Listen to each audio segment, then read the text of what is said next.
Hallelujah. Amen. Amen. Diyos po ba ay healthy?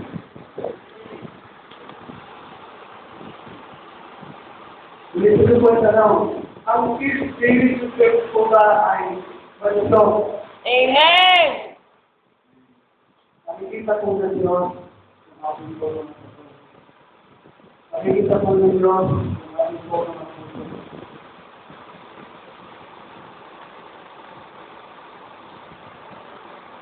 Bago po ako magtapos, sabi po natin yung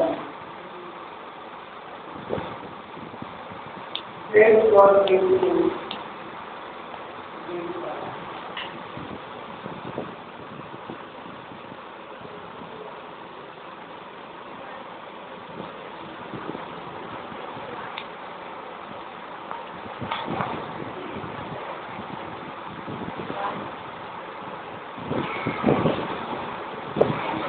Mamuhay kayo ayon sa salita ng Diyos.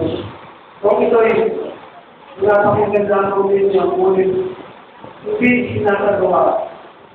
Kaya dahil ito ulit sa akin. Sapagkat ang nakikinig ng salita, ngunit hindi sumusunod ito at katulad ng isang tao tumingin sa namin. Pagkatapos, isang mabuti ng sarili ay umalis at nilimutan ng kanyang itsura. Ang tao na kaligpit, yung kapatuloy, sunod sa Islam. Ganon, papalaya sa tao ang pagtatawain ng Diyos. Sa lahat ng kanyang gawain. Siya ang taong nagawa hindi ang naging dalang at pagkatawang ng kanyang kanino. Lalo po ang amin. Lalo po ang amin. Twitter po,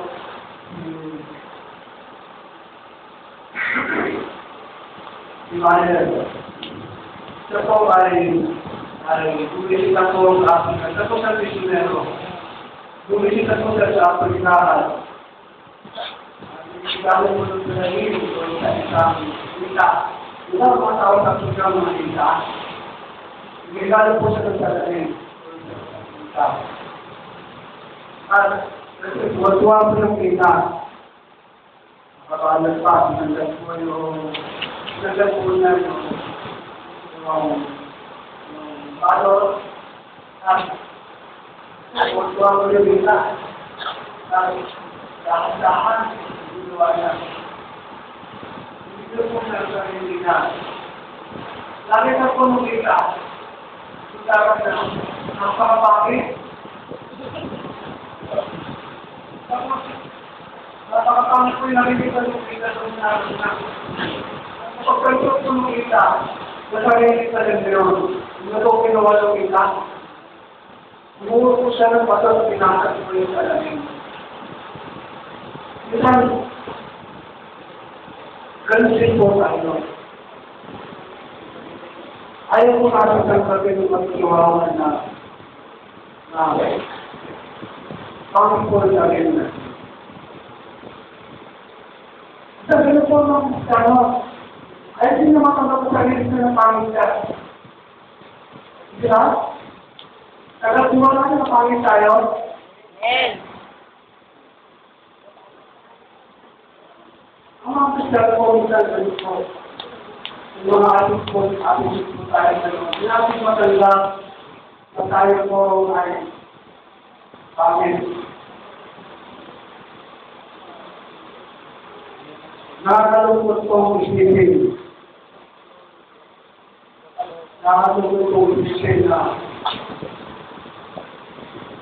minsan, maganda po ng Diyos, masalamin po natin na. Magsasabi po tayo sa salamin ng Diyos, nakakalungkot po na. Nakikita lang yung isipin tayo. Diba? Kung gawain natin na yan, laki na natin, tayo. Nakikita tayo, nabihibot sa school natin. Masarap po tayo, masarap po tayo mantis. Diba? Masarap po tayo mantis. Salita ng Congress. na, tumulong ka. Gusto ko ay ang hindi dapat tayo magpakorek sa Panginoon. Ayun po ba? Amen. Kahit na ang tulog.